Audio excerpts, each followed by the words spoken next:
Hello beer tubers and welcome to yet another Master of Hoppets on the road, and we're actually on the road right now. Look at this, with me Peter, the Master of Hoppets, Brett of Anomyces, and Tobias, Major of Macros. Where are we going, Tobias? We're going to Ebeltoft Gårdbryggeri. Sitting there ripping all the Ebeltoft gear. Yeah, show your shirt. Oh, yeah. You showed the carrot. So it's road snacks. Road snacks. So we're driving. We're going to be at the brewery very soon, and it's going to be great. We're doing this just like we did back in the day. We're going to do it back in the day, a couple of years ago at Treehouse. We're going to give you the ultimate Ebeltoft Gårdbryggeri experience, because today, when we're going Thursday, it's also blues and gumbo night. So there's going to be some blues, there's going to be gumbo, there's going to be loads of great beer. I think we're going to have fresh Helles directly from the Bright Beer tank. That's going to be great, fresh wildflower IPA, things like that. And driving through the Danish countryside right now, it looks very nice. You see some of it. And yeah, so we're just going to have fun. What? Halfway decent summer weather. Hopefully. Down there it should be perfect. Yeah, it looks like we'll get max 21 degrees today, which will be quite alright. So we're on the road. We're going to be there in not too long. We're going to meet up with Lucas from the brewery, and probably also Max. They're going to show us around, and we're going to have a good time. So stay tuned for the Ebeltoft Gårdbryggeri experience. Cheers.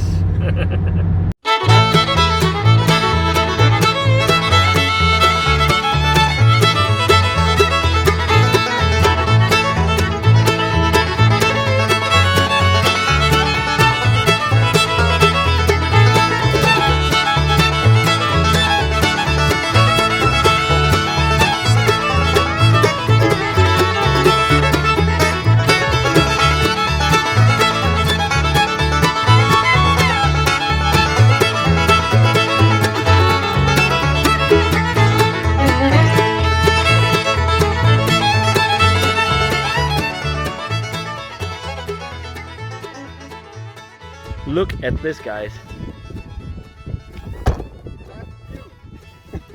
See the ocean out there? And he's not even showing the property. And here the campgrounds for the Tour de Ebeltoft experience. We're gonna go to the brewery, which is right over on the other side of that hill. And this is just where we're gonna camp out tonight. This is gonna be amazing. As you see, we got cooler boxes with brewskis.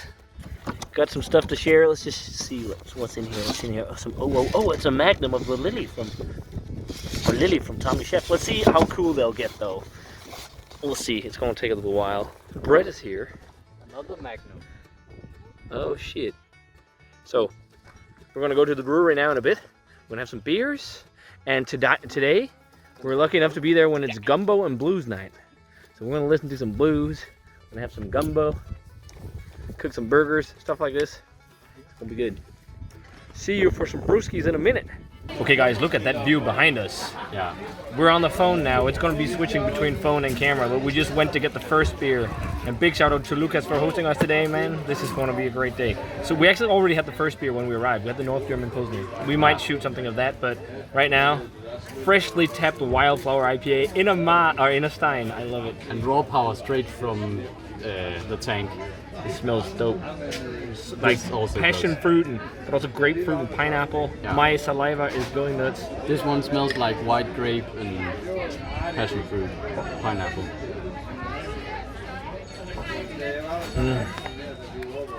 Wow, that is really good. It's actually also got white grape and wildflower, but lots This of one passion too. fruit and pineapple. But I think they switch a bit around with the hops. And we got snacks. So maybe there could be some Maybe. hops in here that give up. I think raw power is Citra mainly. But man, this is phenomenal. So yeah, we're gonna switch to the camera once we get down to our table, but I just wanted to shoot this here on the phone with a view. Look at that. Yeah. We're gonna have a tour going to Lucas. Yeah. And yeah, it's just gonna be a fun day. It's So such lovely place so far. Yeah. And look at the location for a brewery. yeah. This is awesome. So cheers.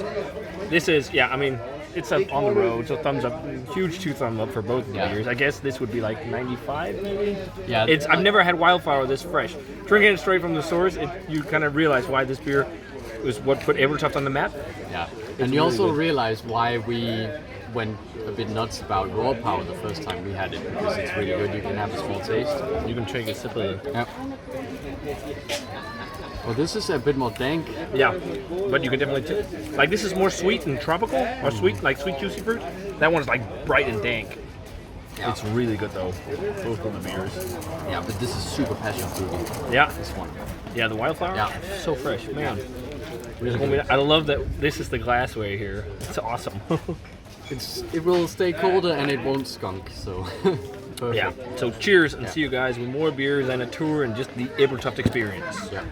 Hey guys, welcome behind the scenes in our little farm brewery. As you can see, we are pretty busy today. We have a concert and yeah, it's July in Denmark and we had some coronavirus. So people stay home and drink more beer and we benefit of that and try to keep up on our production. The brewery here is called Ebeltoft Gårdbryggeri. Translated, it's Ebeltoft Farm Brewery and was founded in 2008 by Peter and Helle, the couple who owns the farm and the brewery now.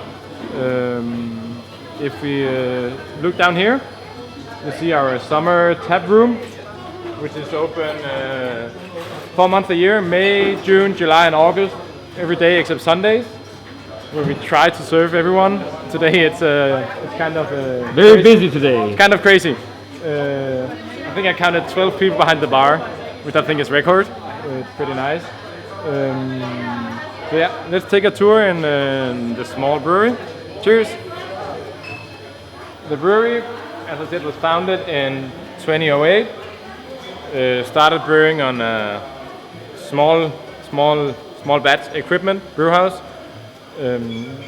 Peter homebrewed at home a couple of brews. Then he went to Svanike and to an island to buy a robot to do some other stuff. And occasionally he went home with a brew house, which were pretty much bigger than the homebrew they did. And now, what is it, like 12 years later, we are standing with our semi-new brew house, 2,000 liters Jutland, which arrived 2.5 years ago. We got some tanks that shoots the equipment, and if we walk down here, you have to imagine it's an old farm, and in Denmark it's very typical to have like Firlængers gård. I don't know the word for that. Me neither. In English. But imagine a square. So here we have the cafe, the tap room. In the future we'll have a sports bar up there when we get some time. It'll be fun. And then we walk down to the other angle. We have our keg filler. And down here you see some additional tanks, some older than others.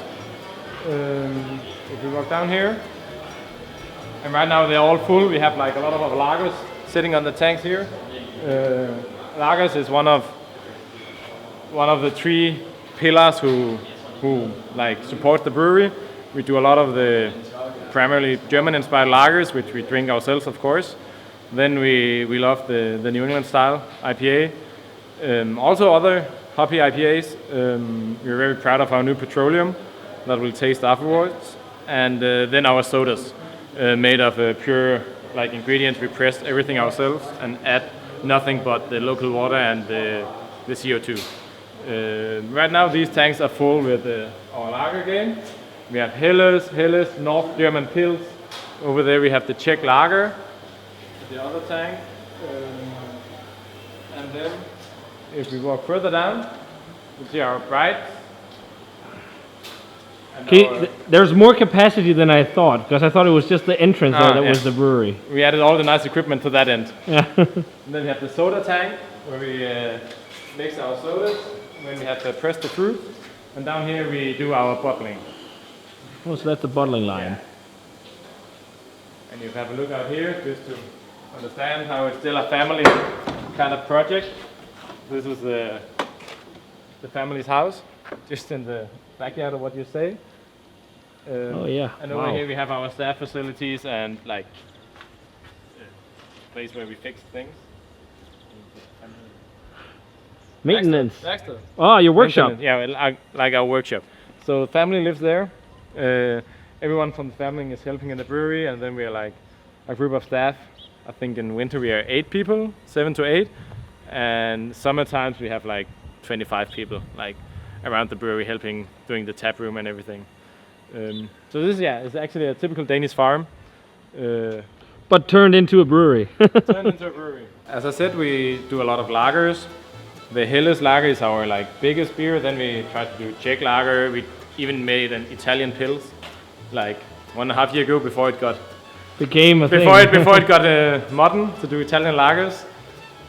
North German pils, and we do the one you're having right now is actually the Sommerdrømme, Summer Dreams, which is our Hella Bock. Oh, so it's like a Maibach type thing. Or? Yeah, and we like our Helles. We always do 3 to 4 month lagering on our Helles. So we are like full tank right now to get ready for the rest of the summer. And we just got a new addition to the brewery, which came like 3 weeks ago. Because we are like people like wildflowers, so we need to get them more wildflower. Here we have 2 outdoor tanks, which are used for different stuff. No, the wildflower tanks are here. These are our new boys. So basically silos. It almost looks like a silo. So we just got those, and we did 1 batch in each of them so far. Which is the first time we move outside. You can see it's still like a farm and a cake. How many liters in those? 12,000 liters each. Damn. Look at that. They're so tall I can't even film it properly. But yeah, it's still a garden, and we try to like keep it a little local and low-key still, but we just need some more space to make the beer and get better equipment in the brewery at some point. We're still like in a process where we grow and learn a lot, and we still try to, like every batch of wildflower, we tweak it to just, at one point maybe we'll get to a place where we're satisfied, but I don't know if that day will ever come. I will say drinking it right now as the second beer of the day, straight from what you said it was tapped today, right? Or was it yesterday? Probably 3 hours. Yeah, it was old, pretty so. damn dope. Yeah, yeah. Personally, I think 19 day is the sweet spot for wildflower. Yeah. But that's only me. People have that preference. And then we have the small like malt, the specialty malt. In here, you can come and look. It's not super interesting. We have some specialty malts and a couple of barrels. Some barley wine resting on some barrels. And that actually the production facility we've seen. So we're still a small brewery. Then we have, of course, the big malt warehouse at a farm down the road, and we do our packaged beer and everything is like 3 kilometers that way. Okay. Because we can't fit it, especially not in the summer times where we have guests at the brewery. I'm impressed how much stuff you crammed into an old farm. Yeah, well, we try, but sometimes it's gross. Then we have a day where we like fix things. This is Max. That was Max. Hello, Max. Somebody gave me a couple of Magnum bottles, and I'm taking responsibility from someone. I can't remember who. No, someone from a really pretty city, I would say. Not as pretty as Aarhus, but maybe pretty. So this is the new Braucon system. New and new. It's the newer. 2.5 years. You can see still where it's cut, and we had to remove the ceiling. Oh yeah, wow. Get it in. It was a crazy day. So yeah, it came 2.5 years ago. I think we went from 1,200 liters to 3,000 liters. Also, it's more shootable with the tanks and everything. If you turn around, you'll see like how this is we're trying to get everything to be more standardized. Yeah. Yeah. Just to make it easier for us, but we're a small business and we have to work with What you have. what we had and trying to improve. And now as we grow a little bigger, we can get some more equipment and slowly, in like an organic way, try to make more beer for the people. But yeah, Braucon, semi-automatic. system, I would say. Balkan is not something you think is just brilliant. It's a very good system. It's a half decent system. Yeah. And I think we already made, I don't know how many times we made, maybe 60 different recipes, but you know, with the small tweaks, it easily gets up there. We're mainly focusing on like doing these three, the sodas, the New Englands, and the lagers. And not making a lot of new products, but trying to tune in on the small details.